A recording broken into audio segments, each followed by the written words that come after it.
Hello and welcome for this new session of Series Mania Rendez-Vous with the creative team and international distributors of the drama Keeping Face. I would like to welcome Broughton from Vox Pictures. Keeping Face was created by Matthew Hall, and you produced and directed the 3 seasons of the show for this company.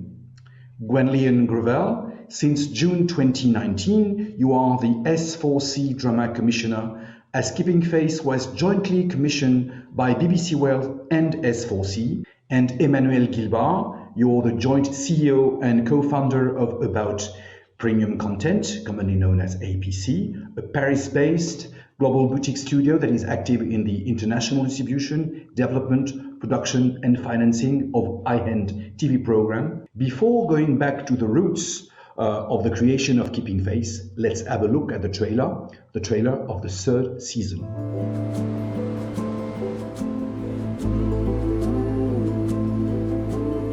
We are here to try and find a compromise. Well, compromise doesn't work, does it? Team, how else? Okay? Yes. I want sole custody. Put me on your list of things to explore. Girls or boys? Both? I like to drink. Drink is my friend. You've been checking up on me? Yeah, all your life. I just want him to have the best chance of life. You leave all that to me. It is the child's wish that this surgery proceeds. Don't take me to the hospice. Now is not the time to give up. Why don't you come back to London? Abercorn is becoming toxic. There's one more thing I need you to do. He'll be glad to know it's legal. I told Williams you were with me until dawn. All I care about is Faith and my daughter. Oh, no. I missed you so much.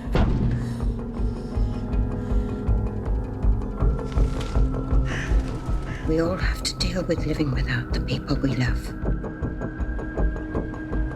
I met her today. It started.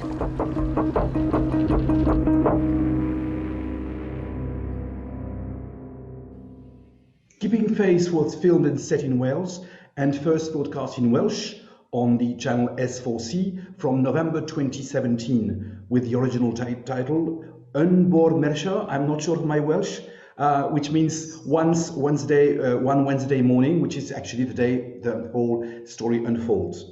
In the show, Eve Miles plays Faith Howell, a solicitor in a family-run law firm whose husband even disappears. The couple has just welcomed their first child.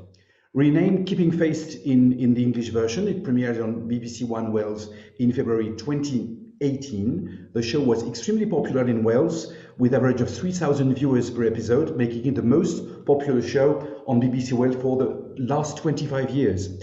The show also became the most successful non-network program on ABC players or iPlayer of all time. I've read that there was more than 10 million views about this first season.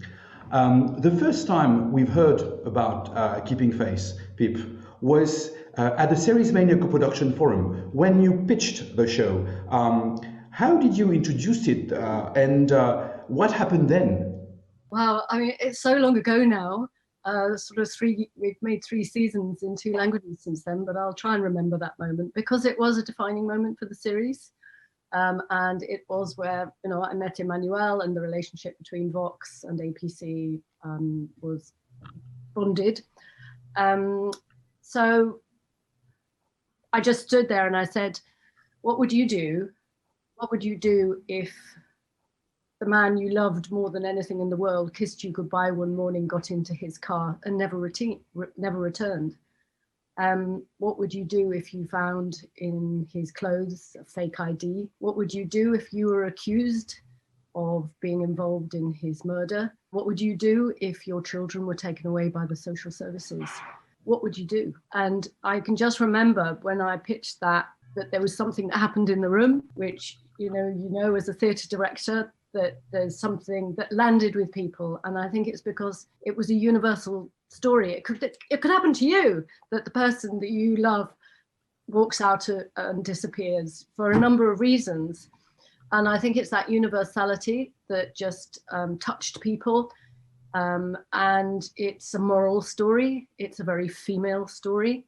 And it could be told anywhere in the world. and it was interesting because, you know, after we pitched it, we got 60 requests for a meeting. And I think it was in that moment that we understood its potential and the power of the story. So yeah, that was the beginnings. And among these 60 requests, there was the one from Emmanuelle. Emmanuelle, how did you come on board? And what did you attract? Why were you attracted by this premise? Because the show was at the very, very beginning. And what was afterwards your input in the show? We discovered the show Peep in Series Mania. I don't think you told it, but it was pitched during Series Mania. I think it was 2017. Broughton Forum, yes. Yeah, in the pitch session. So I remember exactly your pitch. You were with Adrian on stage, and you did a very simple and clear pitch, exactly the same you did here. And we felt, first of all, when you are a distributor, you are always sensitive to the genre of a program, and this one looked really like the good balance between a female drama and a thriller. So what we call a domestic kind of thriller, and we know this is something that travels well and is a lot of buyers are looking for that genre. We were also very touched by the pitch, exactly like Pip did, that you could feel that it was very personal and a very normal woman that anyone could identify to. I think it was the project was not so much at early stage, because I remember we were impressed because a lot of scripts were already written, whereas at the pitch session sometimes you just have people pitching an idea, or sometimes they do not have any script. I remember you had already worked quite a lot on the writing, and so we thought, okay, this is something really interesting. There are already a number of scripts which are written that we are going to read and be able to evaluate. And also, very important for APC, we were at the stage where we had launched the company, we had been successful with a few foreign language shows, such as The Very Secret Service or Valkyrian, etc. And we were also at a stage where we are looking also for an English language show. And Pip explained us that the idea was to have this double shooting Welsh and English. That was very surprising to us at the beginning. But again, we were looking for an English language show, so it came at a very good moment for us. Interestingly, as Emmanuelle said, and it's a question for Pip and Gwenllian, the biggest challenge for the show when it was written, it was the production. It was a bilingual production. So how did you make it? Because already shooting one series is tough, but two at the same time is quite complicated. And explain why you had to actually have this kind of double production for basically financial reasons. Well, the show was originally commissioned by S4C, which is Gwen works for, which is the Welsh language commissioner and broadcaster. So we were commissioned to make it in Welsh. But then we needed partners to make the English version, because with the production money that you get from S4C, it's not enough to make a big series like this. I mean, we've just made and delivered a series which is just in Welsh for S4C, and sometimes that is done. But this one, we needed co-producers to make the English language version as well. And we believed absolutely that it would travel and have currency in the English language as well as the Welsh. So we call it back-to-back shooting rather than bilingual shooting. And literally you shoot everything twice. So every actor needs to be able to speak English as well as Welsh and to be free in both languages. So if we're shooting a scene, then I'll do Emmanuelle's close-up in Welsh, then Emmanuelle's close-up in English, then we'll do Gwenllian's close-up in English and then in Welsh. And so it's just, you just get used to it. It's like driving on the other side of the road. What's interesting is because the languages are so different, and because when we speak languages, we become a different language, we become a different person. They're quite different. They're quite different in tone and feel. I mean, one is a commercial with four breaks, so it's only 47 minutes, the Welsh version, whereas the BBC version without breaks and is 60 minutes long. And so it has a slightly more gentle, immersive feel than the S4C version, which is a little bit more driven. So they are two different animals, and that's, they've got different titles, they've got different essences. And that's partly because the language is different, and partly because, I've said to the actors, be your Welsh version, be your English version, because that made it fresh for them. And I think part of the identity, the brand of the series is the performance, how fresh and frank and free and messy the performances were. And that's one of the things I think that people liked about the series, in particular the performances of the kids. And those kids did amazingly, doing the English and the Welsh. And so what we do on set is we work very fast, because if you slow down, you lose energy and people get bored. And so we just work very, very quickly. So we do about 5 minutes twice a day. So we're shooting about 10 minutes a day, which is really quick, but it's fun.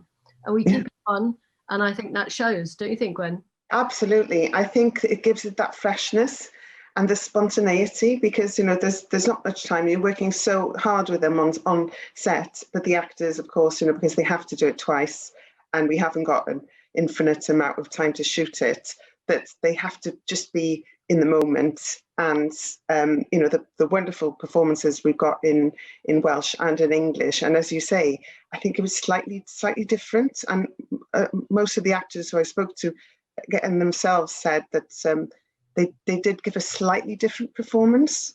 So if you watch both productions, the Un Bore Mercher S4C version and the Keeping Faith BBC Wales version, you will see a slightly different show, which is interesting in itself, I feel. Just to add something on the bilingual specificity of the show, it seems very normal when you hear Gwen and Pip, but I have to say that at the beginning we were quite concerned. We thought that we never heard about that. We thought it was really bizarre and maybe a risk that we shouldn't take.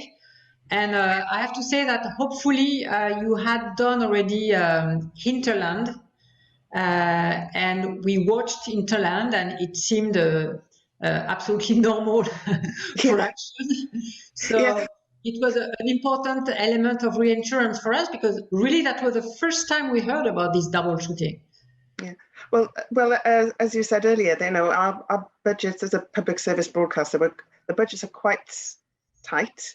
But we do partner with other people, and with Hinterland, we partnered with Denmark's radio at the time, and so it's something that we're quite used to in Wales. And as Pip mentioned recently, we did a Vox production called Flam, and it was in Welsh and Turkish, so a different kind of bilingualism as well. So it's the norm for us, because if we can partner up with distributors and other broadcasters, the money goes a bit further, and also we get to partner with other creative people internationally, and it's a platform for our dramas. I mean, Hinterland is still on Netflix at the moment, and subtitles, as proven recently, is just they're not a barrier anymore for good dramas and good stories.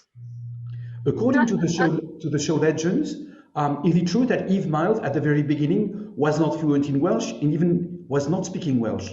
Yeah, she turned it down 3 times, but I managed to persuade her, because there is nobody else who could play that part in English. I know there is Gloria, the French version, but in she is Faith. I mean, what I knew that because I direct the series as well as produce it and do some writing as well, I just knew that she would be chaotic and messy. And the way that we pitched it was we were looking for the Erin Brockovich of Wales, and the fact that she's a mother, and that she's flawed. She gets drunk, she runs late, she shouts, she does all the things that we want to do but we don't, and we're all one of the things I remember is that from the Twitter responses, every woman wanted her as their best friend. They said, oh, I want Faith as my best friend. And Eve has just got that personality, that warmth, is the heartbeat of the series, is the warmth and fragility of that woman who is a mother. Fi 'di cael digon ar gyfer dawdi. Team Howells. Na gyda swydd wedi yw hwnna, Faith. Pam ti di bod yn craffu celwyddau? Ti ffili gweud dim. Ydw beth yn well. Un a ddwy ti. Wy'n ofon. Fi'n pecs amdano hi.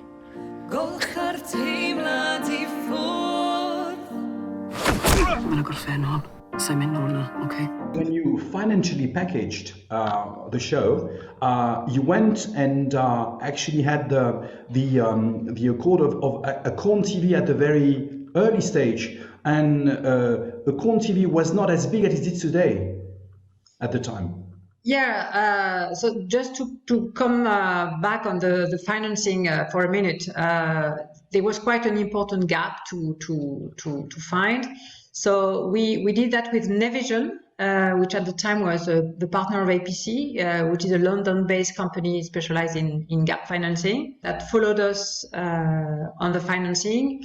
And very quickly, because it was quite a big risk at the moment, before it's a success, it's always risky. After that, it's easier, but at that moment, it was quite risky.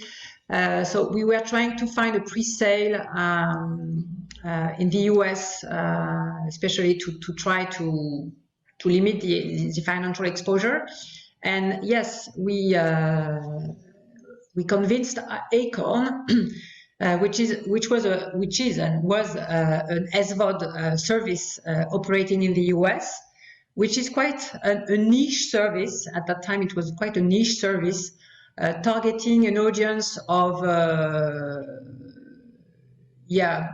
not Netflix, not younger skewed, more the 40+ audience. They are airing a lot of crime shows, a lot of thrillers, so they liked a lot the Keeping Faith proposal from the very beginning, and they came on stage. And it's true that since that time, Acorn has grown significantly and is now a really important player. They are in Canada, they're launching in Australia.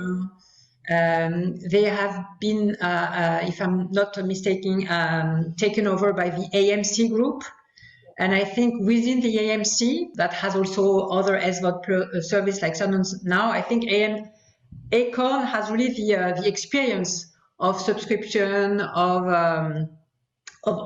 managing an SVOD service, and I think it's a very interesting service that was very discreet, but has now found a real room in the landscape. And Keeping Faith became one of the highest viewed shows, so it was a big gamble for them. Yeah, a big gamble and a big success. So big success. Yeah. When you're reading or trying to understand the success, you are actually seeing a lot of things said about the show, and some people labeled Keeping Faith as a kind of Celtic noir. Is it a proper understanding of what you had in mind, or for you it might be something else? We did pitch it as domestic noir, I think, and we pitched it as a psychological thriller. We pitched it as a female thriller. I think the themes of it is what made it a success, apart from the fantastic Eve Miles. You know, the themes of loyalty and betrayal, lies and family. And, you know, it does ask the question, what wouldn't you do to protect your children? And I think some of those big personal domestic questions being asked in a gentle way in the middle of a dark thriller, I think it's that it's always the play of the opposites. It's like we set it in West Wales in a place called Larne, which is the most beautiful place. It's an estuary that undulates and the light moves. And we wanted to place a very dark story in a very beautiful place. So it's always the play of opposites that make its magic. I don't care what people call it, so long as they watch it. You know, we're always trying to create something new. It's like with with Gwen at the moment, Vox is discussing a new sort of female buddy genre, and you know, the story takes us to Sweden, and so we're always trying to find new female stories that resonate with the times.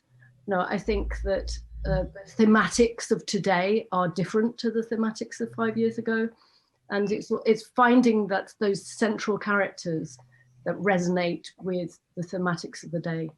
I agree. I mean, you know, Welsh noir has been very good to S4C, and as you mentioned, you know, the location of Elan and the other shows that S4C have done, I think it's really important in the storytelling, you know, because Wales, even though it's quite a small country, it has a kind of array of different landscapes. You know, you've got within just 200 miles, you've got these mountains, you've got, you know, castles, you've got quarries, you've got such a sort of, and it's all a very mystical, quite a mystical and magical place. And as you said, Pip, you know, there's darkness to Keeping Faith, but there's also a lightness. And I think, you know, that you have people like Faith who are really strong and vibrant characters, but with what you had with Keeping Faith, it wasn't as gritty. There's more of, you know, that the Faith wore her heart on her sleeve, basically. So it had that warmth and heart as well as the darkness of the thriller element of it. But yeah, I think we always have to move forward and look and see, you know, what the not necessarily the next Keeping Faith is, but the next show that can capture people's imagination like Keeping Faith did, you know, an original drama like Un Bore Merched.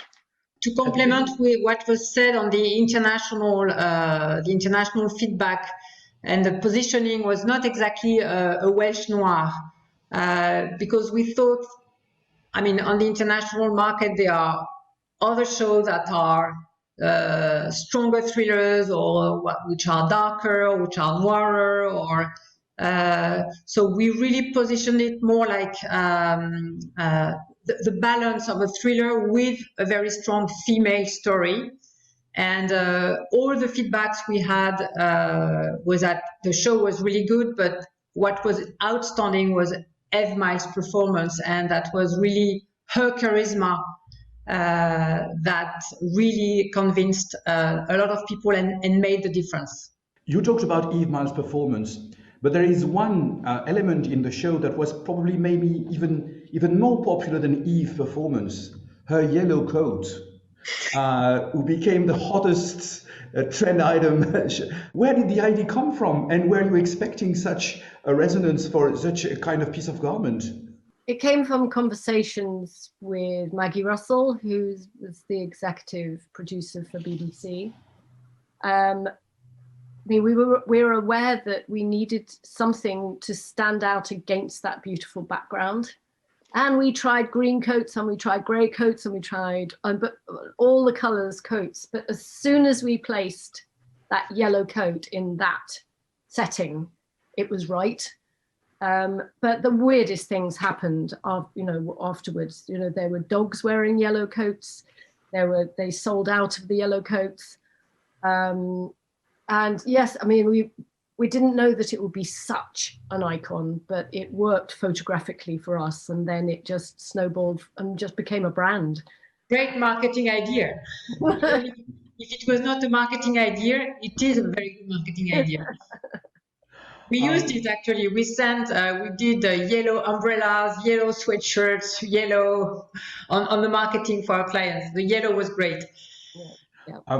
We've just seen the trailer of the third season. 3 seasons were always in your mind when you envisioned the show and you said, okay, this is going to be the story we want to tell on the first one, on the second one, on the third one. And with the international success, and the third season is already having a huge recognition and success, is this third season going to be the last forever? Yes. Yeah, that's for sure. Yeah. And 3 seasons were always in your mind, or it was maybe you felt, okay, let's go first to the first season and see what happened next? No, we always knew that it had an engine. The first season was just a setup, really. And we felt, because it's not so much a family story, there was so much story to be had, in season 2 when Evan was inside, and then in season 3, it's like there's a title to each series. Series 1 is Who is Evan? Series 2 is Will the marriage survive? And series 3 is Who is Faith?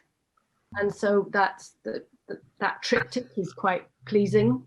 But no, we're moving on to other projects. Eve and I and Adrian, the three of us, we've formed a company, and we're creating and developing new series. And I think some series outlive their welcome, and I think sometimes you say, right, we're done. That's where we're going, and at the end of the series 3, spoiler alert, Faith does walk off pregnant, and she waves goodbye and she says, just keep going. But no, we're very clear that we are finished, and that we're growing new series for today. It's like the very genesis of the project was that I was living in Wales, and close by there was a wonderful writer, Matthew Hall, who was living close by, and we were wanting to grow a series. And it's interesting because our kids were at the same school, and we wanted to do something which had a strong regional voice. And Matthew and I, right from the outset, could see that it was something which had at least 3 series. The latest news for Keeping Faith is the runaway success of the first remake, the French remake Gloria. And before talking about it, we're going to have a look at the French trailer of Gloria.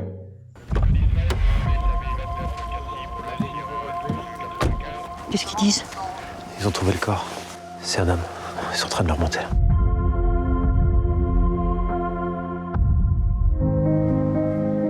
T'es très très belle. Très belle. Waouh, t'es trop belle, maman. C'est vrai, t'es magnifique. Salut les petits monstres. Gros bisous, papa. David, chérie, je sais pas ce qui se passe avec ton téléphone. Tout le cabinet te cherche. Toi qui voulais pas que je retravaille tout de suite, je suis carrément en train de te remplacer. Lieutenant, vous étiez au courant que votre mari avait souscrit une assurance décès? Vous êtes en train de dire que j'ai tué mon mari? Mais j'ai rien à cacher. Bah, espérons que votre mari non plus. Bon, qu'est-ce qu'il vous faut? C'est vous qui fabriquez ça. Elle voulait quoi? Juste sachez une chose, ils sont dangereux, c'est pas des gentils. Il est venu tout seul, ton mari. Il nous a piqué 300 000 €. C'est toi qui vas nous les rembourser. Je viendrai le chercher moi-même s'il faut. Gloria, vous cherchez vraiment la merde, moi. Elle était au vestiaire, dans la salle de cours, mais personne ne l'a vu sortir. On va la retrouver. Les enfants, c'est ce qu'il y a de plus important. Mon fils vous a donné jusque jeudi pour nous rembourser. Alors trouvez une solution.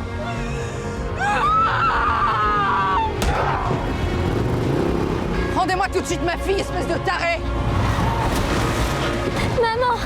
Maman! David! Sors du véhicule, main sur la tête! T'es mort, putain!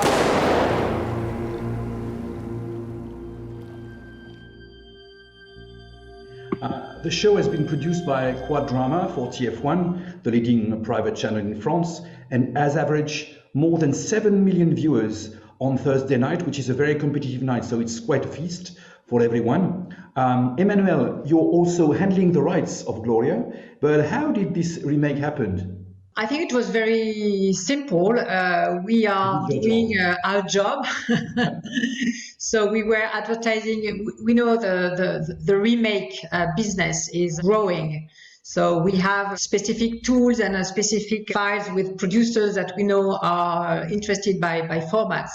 So I think Quad, Iris Buchet, she's also a series producer, so she's reading what we are sending to her. So she was reading our last newsletter with the last remakes available, and she immediately identified Keeping Faith, and it has been very quick. She screened the show, and I think 3 days later we had an offer and we closed the deal.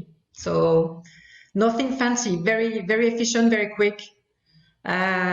And we are just signing now a remake contract with a South Korean company. So it's more exotic, but we may have another one. Oh, great. Fantastic news. That's very recent.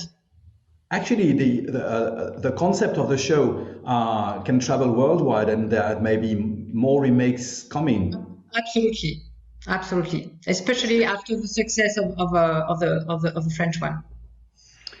As now the original version, the Keeping Faith version, is coming to the end of its journey, if I may say. What was the most remarkable learning curve for this project that came back to you as something that you will remind and maybe learn from with working on this show? And it's a question for everyone.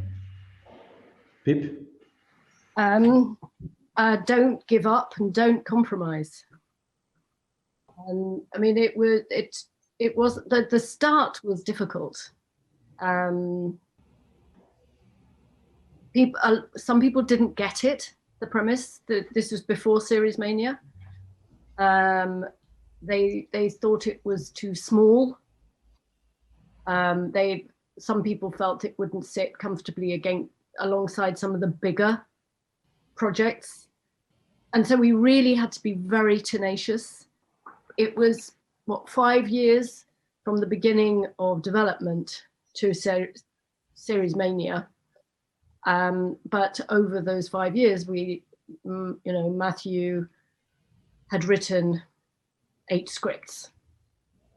And so it was the endurance process during the early stages. Or never losing sight of the vision. It was the Welsh Erin Brockovich, which was, I woke up saying it because I knew that was the heartbeat of it. Then persuading Eve, once we had Eve, we had a show. So it is, don't give up, keep going. If you really, really believe in something, it will find its voice and it will find its 10 million iPlayer hits. I mean, when Eve and I talk about this show, we call it the People Show. They found it on iPlayer, and they voted with their feet because they felt safe with the lead character. And we've got so many people saying to us, "Aren't you going to make a 4th one? You can't leave it there," because people have become attached to her. And the feeling of that Brockovich woman in Wales, that we just knew there was an engine and a vitality there. So it's just holding on to the center and not giving up is what I've learned. Gwenllian, especially now, as you're now a drama commissioner. Yeah, well, the thing with Keeping Faith and Dyn Bar Mercher is that I don't think it tried to replicate any other drama. And, it's what I love about it, feels so original, although it feels also very accessible because a lot of people, empathized with Faith and the show. It did have that sort of kind of local feel to it, but it also felt exotic to viewers maybe who didn't live in Wales. So definitely looking for those type of shows, but nothing to replicate Keeping Faith. We have to move on and think of the new genres of shows as Pip did originally with Keeping Faith, thinking this, woke up one morning thinking this is the vision that I have, this is what I want to say. And I think that's so important with drama now. With so much drama, it's saturated over all channels. It's finding that unique and an original show and also there's a lot of novel adaptations at the moment, which are also great. But people, I think, want to see original stories that they can empathize with. And Emmanuelle? I would say there are 2 things that were a real surprise, and we can call it a lesson. First, on to come back on Eve. Obviously, when you invest in a show, you are doing your due diligence. So you're looking at everything, the quality of the script, the commissioners, the cast. And of course, we knew Eve Miles from her role in Torchwood or Broadchurch. We thought, okay, she's a good actress. But we didn't realize the real impact she had, and the show was really her show.